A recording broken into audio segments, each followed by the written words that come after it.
नमस्कार मित्रों, जय श्री कृष्ण।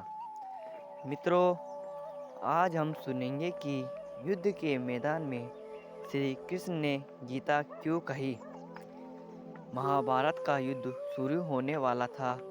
कुरुक्षेत्र की धरती पर लाखों योद्धा खड़े थे।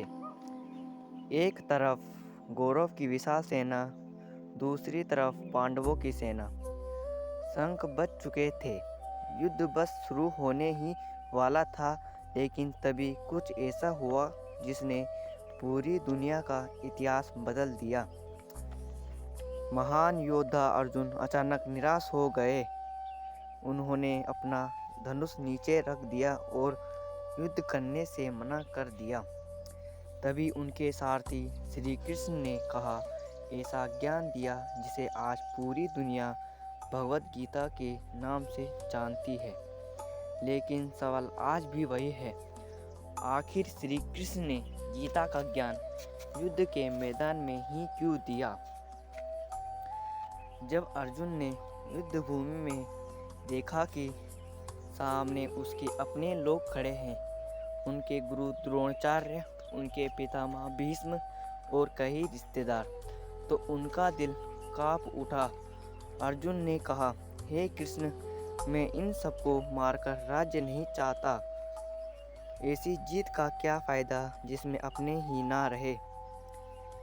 उनके साथ कांपने लगे, आंखों में आंसू आ गए और उन्होंने अपना गांडीव धनुष नीचे रख दिया। तभी श्री कृष्ण मुस्कुराए। उन्होंने अर्जुन से कहा, हे अर्जुन, तुम जिस चीज़ के लिए दुखी हो वह वास्तव में दुख की बात ही नहीं है। इन संसार में आत्मा कभी नहीं मरती। आत्मा न कभी जन्म लेती है, न कभी मरती है। मनुष्य पुराने कपड़े छोड़कर नए कपड़े पहनता है, वैसे ही आत्मा पुराने शरीर को छोड़कर नया शरीर धारण करती है। फिर श्री कृष्ण ने संसार का सबसे बड़ा सिद्धांत बताया।